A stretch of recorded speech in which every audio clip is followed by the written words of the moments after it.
People seeing me, as soon as I open my mouth, the immediate perception is that I am one of the Posh Kids that got lucky, that had parents who were able to give me the support that was needed to enter this profession, to go to one of the top drama schools, and then to support me again during the period of time while I was trying to establish myself as an actor. What they don't know is that when I was 9 years of age, a double tragedy hit my family that dramatically changed our lives forever. I was lucky because in those days the full state-funded grant existed. Without it, I could not have pursued my dream.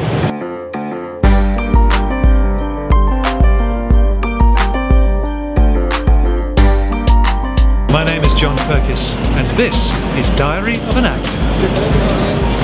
I thought a fitting location for this subject of elitism within the industry, within the acting profession, would be Wall Street. What we're here to talk about today is this debate of elitism, which was started by the Shadow Minister of Arts in January of this year in an open letter that he sent to the Guardian newspaper, in which he stated that the strata of the acting profession is very heavily in favour of posh kids, as he put it. The young actors who we are seeing continually now on our screens and occasionally on stage when they're not filming.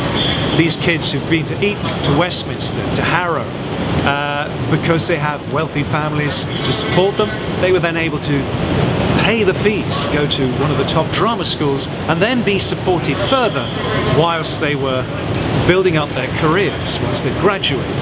He actually referred to Benedict Cumberbatch, Eddie Redmayne and James Blunt. They were the three he happened to single out. This is an absolute minefield of a topic, and understandably, actors are very emotive, and this is a very emotive subject, and the emotions have bubbled up.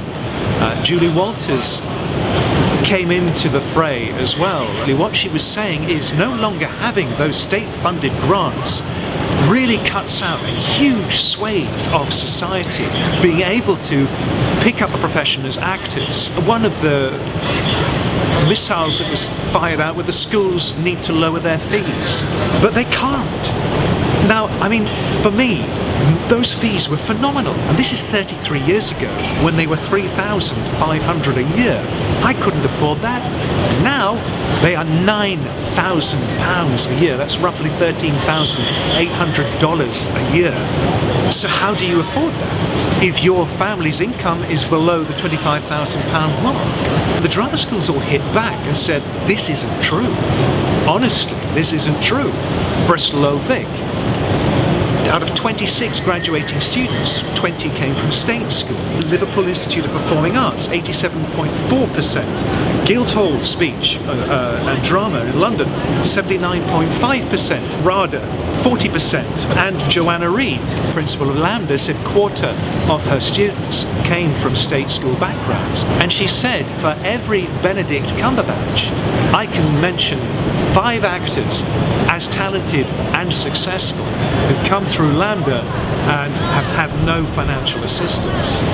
A lot of the students, what they're saying is, in secondary schools, they no longer have within their curriculum a good arts curriculum, a good drama curriculum, a good support system from that point of their education, because the funding from the government does not allow for it.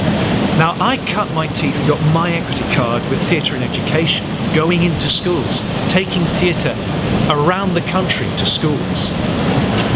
They can no longer afford that, and a lot of these TIE companies are going to the wall.